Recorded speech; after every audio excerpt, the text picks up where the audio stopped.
Hi everyone, welcome to today's lesson. We're going to talk about the different kinds of transformations, and we'll learn that there are 4 of them, and then we're going to focus on the first kind, which is a translation. Okay, so first off, let's talk about what a transformation is. So a transformation changes the position or the orientation of a figure. So for example, if we're thinking of the movie Transformers, which actually is all about this concept, is when it starts as a car and transforms into a robot, the shapes still stay the same, they just move to different spots. So for example, I see a tire right here. It's still a tire, it's just not on the ground where we normally think. It shifted positions, but it's still a tire. And so that's what we call a transformation. It changes the position or the orientation. It never changes the shape of it. Okay, so for example here, we have the pre-image. Sometimes you'll hear me in class call this the original or the OG image. So in the movie, it started off as a car, and then it transformed into the new image, which here is Bumblebee. We a lot of times will call this Prime, hence why in the movie they talked about Optimus Prime. That is the new image. And when we are representing this, let's say we have a point A, that would be the original point. Let's say I changed its position and now I have the new A, so we will call that A prime, and we use kind of like a little apostrophe. Now I could change that shape and I could have the new A, or we could say A double prime. So the number of apostrophes is how many times we have changed that particular point. Changed, or I guess transformed. So there are 4 different types of transformations. Here are the 4 different types. Translations, which we're going to talk about today. Reflections, rotations, and the last are dilations. So each day this week we will hit on one of these topics. And again, something to keep in mind is that these transformations, they affect the size or the position of the image, but never the shape. A tire does not all of a sudden become a triangle. It will stay a circle. Okay, so now that we have talked about kind of what a transformation is in general, let's kind of zone in on what a translation is. Okay, so if any of you guys have ever played chess, this is a great example of a translation. Okay, so some pieces in chess can only move forward. Some can also move sideways. Some can move diagonal. Some can like go up 2 boxes and over 1 box. So a bunch of the pieces kind of all have different roles in the game, but all of them represent a translation, basically a slide. So one word for a translation is a slide. And one way that I remember that is because in the word translation, I see SL in it, and that helps me remember that a translation is a slide. Other things to be careful about when we do these translations today. So if this was the original, I can tell it's original because this one over here has the primes, that's the new shapes.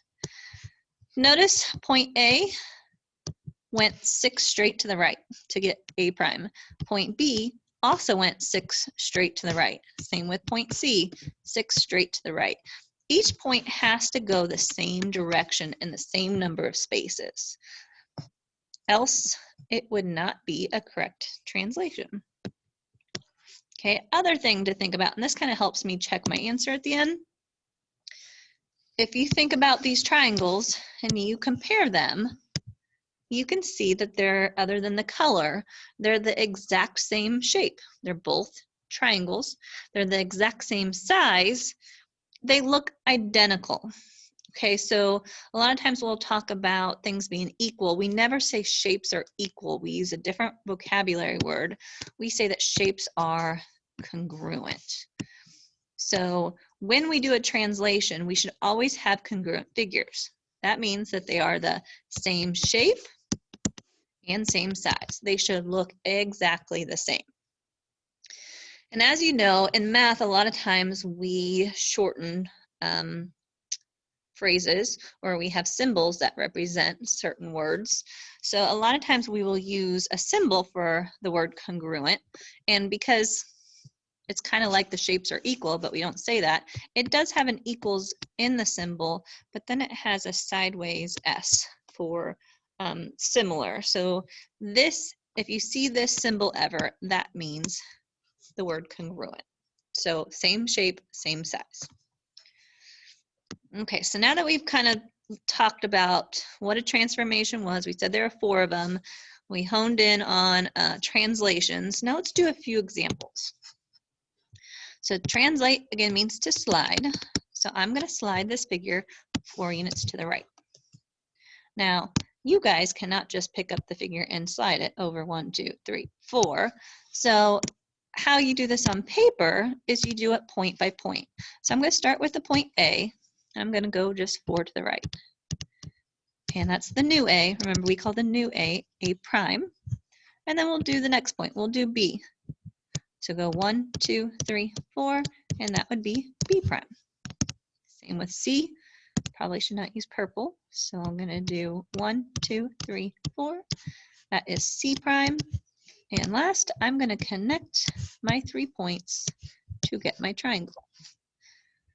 Again, always double check. Does your triangle look the exact same? Is it the same shape, same size, everything the same? If it is, you probably did this correct. That's always something I check in the end. Okay, so not all shapes just move one direction. Sometimes they move 2 directions. So let's try another one like that. Okay, this one says to translate the figure 3 left and 5 down. Okay, I'm going to start with A again. And again, I'm going to count 1, 2, 3 left, and then 1, 2, 3, 4, 5 down. New A is designated as A prime. And do the same thing with B. 1, 2, 3 left, 1, 2, 3, 4, 5 down. Now, some people get good at this and they know what the shape is supposed to look like because they're supposed to be congruent. So some people can draw in the rest of the shape. If you can do that, great. If you can't do that, just do what I've been doing. Count 1, 2, 3 left, and 1, 2, 3, 4, 5 down. And then if you need to, you can count that one, or you could use the fact that they're congruent to fill in that missing side. All right, so there is our second example. In class, most of our students chose to skip this example, and they wanted to try this one on their own. So go ahead and pause here and go 6 units left and 1 unit up. All right, let's see how you did. First off, some people had trouble because they didn't like that they couldn't see the grid lines. No big deal. If that's you, you can draw them in yourself. That was throwing off a few students today, and then as soon as we did this, they thought it was a lot easier. Okay, so I'm going to start with W. It says 6 left. 1, 2, 3, 4, 5, 6, and 1 up. So that would be W prime. X, 1, 2, 3, 4, 5, 6, and 1 up. That would be X prime.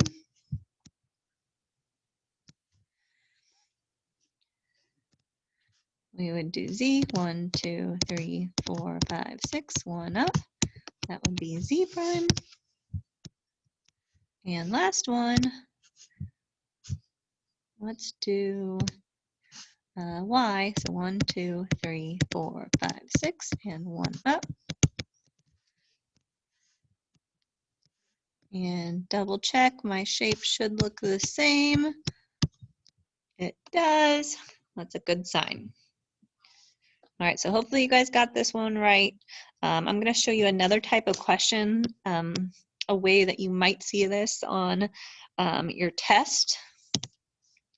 Sometimes you might see a true-false statement. Okay, whenever I see this, the first thing I always do is I identify which one's the original and which one's the new. So this one, the first one is the OG, and the bottom one is the new. And if you remember, I know this because I see the primes. So anytime you see prime, that's the new shape. All right, so let's try to figure out what some of these are saying. We know that this symbol is the congruent symbol. So that means same size, same shape.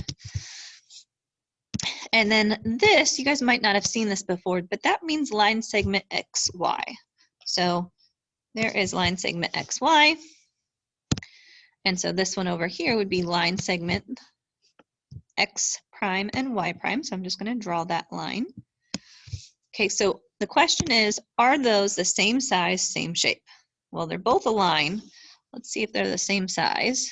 Yep, they were perfectly the same size. So in this case, are the two line segments congruent? Yes, they are. That was true. All right, next question. The figure was translated down. So did our figure go down? Yes, our original did go down. Did we then translate it to the left? No, we translated it to the right.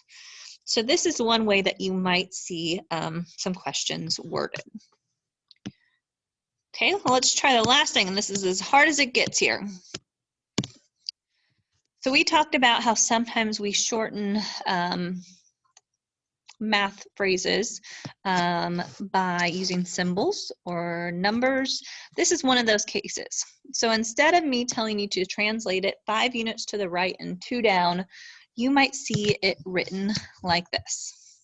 Okay, so let's talk about this. Is whether you guys realize it or not, these are the directions. It is telling you how to move the figure. Okay, so I have to know things about the axes. So we have X and we have Y. The X-axis runs left and right, and the Y-axis runs up and down. So if we do anything to our X term, it's either going to move left or right. In this case, it said X plus 2. So we're either going to go left or right. And I told students today just to take a wild guess. Now, we haven't done it before, but if you had to guess, do you think that's telling you to go right 2 or left 2? And most of them said that that would mean to go to the right 2. And they were right. And if you think about the Y, is because we have negatives on the left side and positives on the right. So if you see a positive, it's telling you to go to the right. Same with the Y-axis.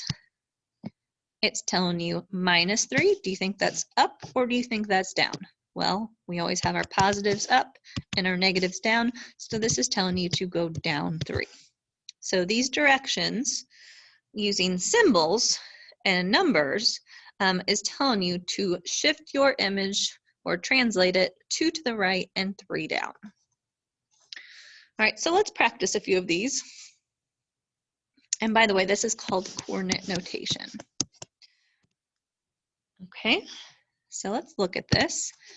It's telling us to add 1 to our X, which if you go back here, X goes left and right, and it's positive, so that means we're going to the right 1, and then our Y-axis goes up and down.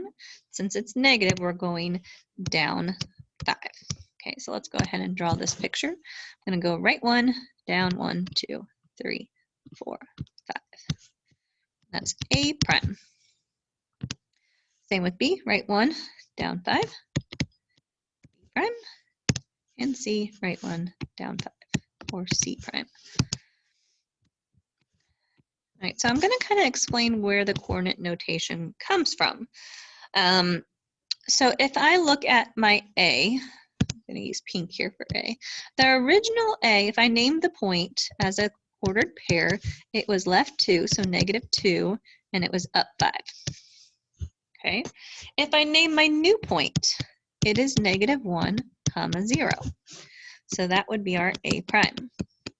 Now, another connection that you can make with these is that this is telling you what to do with your ordered pairs. It is saying to add 1 to your X and subtract 5 from your Y. to get your new point. So if I added 1 to -2, I'd get -1. If I subtracted 5 from 5, I'd get 0. And that's where you get, that's kind of the connection between the original points and the new points. Okay, so I'm going to try that with B here. B, I'm going to draw a line because I'm running out of room here, is the point 0, 0. That was the original.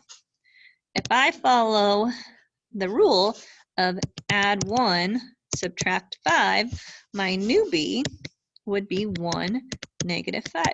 And guess what? That's exactly where that point is on our graph, which is at the point 1, -5. All right, C originally was -4, 0. If I follow our rule of adding 1 and subtracting 5, I get C's new point, which is -3, -5. Again, that's exactly where it's at. So that's kind of the connection between the directions and the coordinate notation. All right, this next one, feel free to try it on your own. In class, we just described what directions it was moving. So x-axis, remember moves left and right. Since it's positive, this means to go right 2. And y-axis moves up and down. Since it's negative, that means we're going down 7. So these directions would tell you to go right 2, but down 7. All right, last two here. This is asking you to write the coordinate notation from the picture. So it says in purple is the original, so it's to start there, and the gray is the new. So I had my students first tell me the directions it goes, the original. So the original had to slide to the left and then down. So the x-axis is the left and right, and the y-axis is up and down. So we said slide left, then down. Then we had to add numbers to it. We had to be more specific. So how much did it slide left? Now here's something to be careful of. When you pick a point, don't just pick any random point and say, oh, that's left 3, down 3. Because those points are not the same. If I pick the top left corner of the shape, I want to make sure I pick the top left corner of the other shape. They have to match. So when I slide left, now I count 1, 2, 3, 4, 5, 6. And then I would go down 1, 2, 3. So I would go left 6 and down 3. Since I know left is going towards negatives, that would be a -6, and down is going towards negative, that would be a -3. So x -6 and y -3 would be our coordinate notation for this. All right, feel free to pause and try this last one on your own. Again, start at the purple, so the purple is the original, and then we have the new, which is the gray.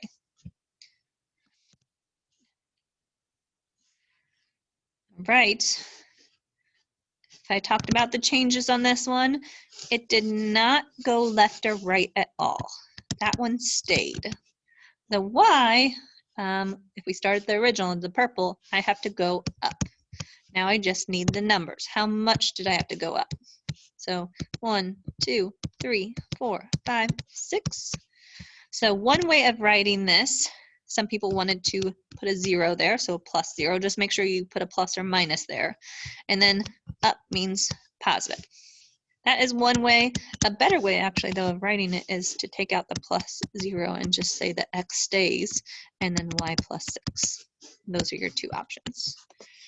All right, hope this helps. You do have homework. I have attached the answer key to the homework as well. All right, let me know if you have any questions. Bye.